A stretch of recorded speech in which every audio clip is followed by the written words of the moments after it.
Morning, everyone. Have you seen this StrongWoman competition thing that South Park did? I think it was put out yesterday. South Park is absolutely savage because they take what's true and they put it right in front of your eyeballs, and you can't turn away. And what they're saying is what everybody's thinking, and it's wonderful. It's wonderful. I mean, their take on this is just incredible. I think the Macho Man would approve as well. So it's very, very interesting. Take a few minutes and watch it. I'm not going to play it, but there's links to this, and then a Reddit thread that's got a further link to the actual strongman competition. If you haven't watched it, really take some time because the commentary is on point. It is as good as it gets with regard to satire. Moving on or backwards to the social story that happened. And I just want to point out that Prosperity Canada tweeted, quote, "If you replaced white with black and hockey with basketball, this statement becomes racist under the code of the cancel culture mob. If we're going to have rules in society, they need to be consistent and apply to everyone." Right. If you can't talk about black basketball players the same way you talk about white hockey players, then there's a big problem. But CTV doesn't care. Here's the Canadian... Oh, okay, hold on. We'll do the CTV apology first. Here's CTV's apology, and the apology reads, "CTV's The Social is based on opinion and debate about current issues, and we often hear from viewers who don't agree with some of the perspectives on the show. However, Jessica Allen's comments about hockey have generated an extraordinary response. We've been touched by the stories we've heard from Canadians everywhere, including families from Humboldt, about what the game means to them. That matters to us.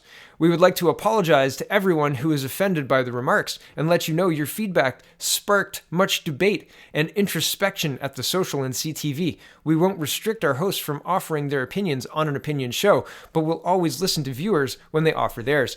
And wonderful, they'll listen to viewers and completely ignore them. Completely and totally ignore them, but that's okay. Here's True North reporting. The Canadian Broadcast Standards Council, CBSC, shuts down complaints about The Social's Jessica Allen. Yeah, we don't want to hear about this. We heard you guys. You don't like what she said. We get it. We don't need to hear about it anymore. They just shut it down. There you go. Here's the article. The Canadian Broadcast Standard Council, CBSC, is no longer accepting complaints about 3 broadcasts related to Don Cherry's firing after receiving a, quote, large number of them to date. The complaints have been about 3 separate incidents: last Saturday's Coach's Corner segment, Cherry's firing by Sportsnet, and more recently Tuesday's episode of The Social, in which co-host Jessica Allen made disparaging comments about white boys who played hockey. The CBSC has received a large number of very similar complaints concerning comments made about hockey on CTV's The Social on November 12, 2019, writes a message on the council's complaint page. And here's the whole thing. I'll read it for you. It says, "The CBSC has received a large number of very similar complaints concerning comments made about hockey on CTV's The Social on November 12, 2019. To ensure all complaints are dealt with efficiently and in a timely manner, CBSC limits the number of complaints it will accept in respect of the same broadcast. The CBSC process does not vary based on the number of complaints made. The same consideration is given to one single valid complaint as to multiple complaints on the same matter. The CBSC is now dealing with The Social under its normal process. As a result, no further complaints will be accepted by the CBSC on this issue. Other complaints about this program or station will be accepted. CBSC has received a large number of very similar complaints concerning Coach's Corner, the Coach's Corner broadcast on CBC, Sportsnet, on November 9, 2019. To ensure that all complaints are dealt with efficiently and in a timely manner, the CBSC limits the number of complaints it will accept in respect of this same broadcast. The CBSC process does not vary based on the number of complaints made.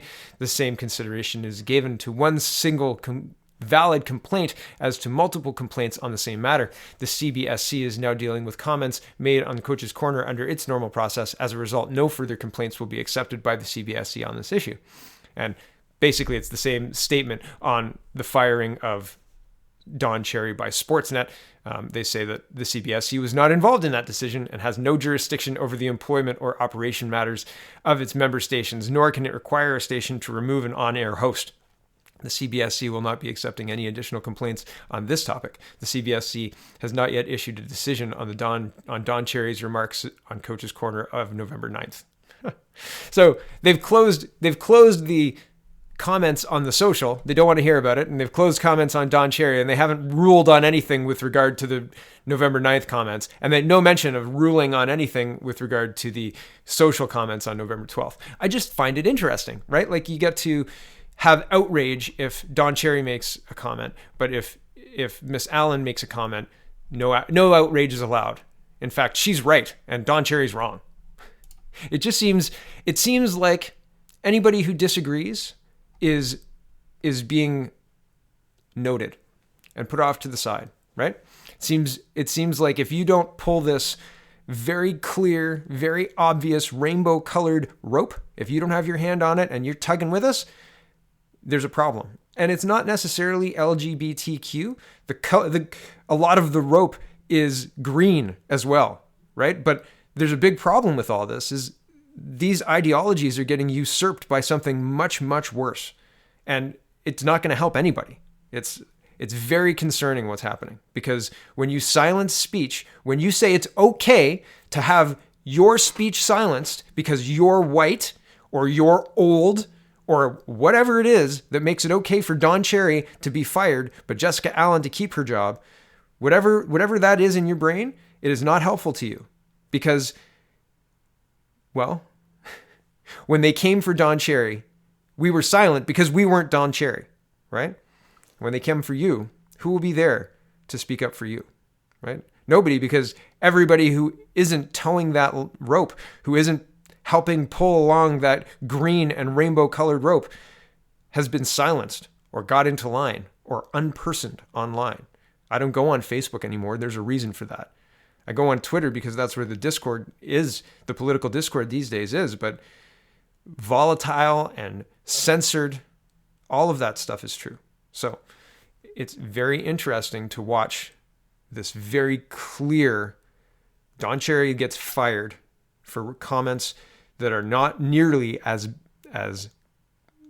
bigoted or racist as Jessica Allen, and Jessica Allen gets to keep her job after explaining. And the explanation wasn't even an apology. So that's where we're at. Financial Post is reporting, this is the last news or the last story for this morning. Budget Watchdog downgrades Canada's economic outlook and warns of deeper federal deficits. You liked the first 4 years of Trudeau? Well, get ready. Here we go. Budget Watchdog downgrades Canada, blah, blah, blah. I said that already. The deficit under Prime Minister Justin Trudeau is likely to deepen in coming years due to a slump in economic growth, further weakening the Liberals' fiscal position as it seeks to juggle an incoming minority government. On Thursday, the Parliamentary Budget Office says it expects budget deficits to be an average of $1.6 billion higher over the next 5 years, owing to growing fears over international trade disputes and lackluster Canadian exports that are likely to shrink the Canadian economy. The increase does not include promises Trudeau made during the campaign, which will further nudge the spending upward. Right? No throne speech yet, so the government hasn't changed its course yet. But once the throne speech is set, and depending on what Trudeau promises either the NDP or the Bloc to get the support to get through the confidence vote that the throne speech is, then we'll see where we're going. How much more of a deficit we can pile on. How about them taxes, kids? Back to the article. Higher deficits would put additional fiscal strain on the Trudeau government as it seeks to secure the support of the NDP, who has called for higher spending on pharmacare and social housing, among other programs. A lowered economic outlook comes amid increasing concerns that a trade war between China and the U.S. could spill over into the Canadian economy, snarling exports and causing business investment to dry up. Lower public spending by the Alberta government was also cited by the PBO as a reason for the downgrade. I scroll down. Trudeau took a sharp departure from other parties during the 2015 election campaign, promising to run an initial deficit of $10 billion as a way to boost the economy, then returned back to balance by 2019. He later abandoned those plans and ran higher than expected deficits, even when the Canadian economy was growing close to 3%, outpacing all other G7 countries. The deficit was $14 billion on the 2019 fiscal year. Trudeau doubled down on that spending trajectory in the recent election, promising to further boost spending on tax credits for families, infrastructure, and a limited pharmacare plan. Ottawa currently has no plan to return to balance, instead linking its fiscal prudence to a debt-to-GDP ratio that has continued to trend downward, mostly because of gradual economic growth. Just a quick aside, I've read things that say the debt to GDP ratio will just bounce around 30 to 32% if they keep doing what they're doing. And I mean, it means no worse, no better, but we're still spending billions of dollars on maintenance on that debt, right? Back to the article. But the PBO said in its report that numerous Trudeau campaign promises would also push spending higher than the current estimate, quote, reducing the probability of balancing the budget by 2024-25, as well as reducing the probability that the debt to GDP ratio will be lower than 30.9% in that year. I scroll down to the end.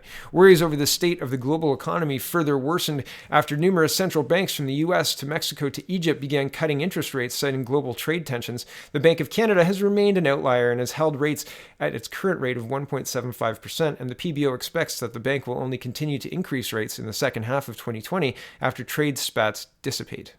Trade spats are going to dissipate? It seems like Trump's just getting started with regard to the trade war in China, et cetera. And all of that matters, but it's interesting that Canada is expecting to increase its rates while holding steady. And Trump makes a big deal out of this currently because the Fed is looking at doing exactly the same thing, but similar economies around the world are at negative rates now. So they're trying to spur spending on. They're trying to what's the word? To stimulate the spending there by having negative rates, but not in Canada. And if the Fed has its way and Trump loses, not in the States either, right? They want to increase the rates, the interest rates. So that's costs money. Very interesting stuff. Very interesting stuff. So we'll see. And we're just waiting for the throne speech, which is 5 days away, right? So should be interesting, November 20th. Till then, keep watching. I'll keep doing what I do. Thanks for watching, everybody. Have a wonderful, wonderful day.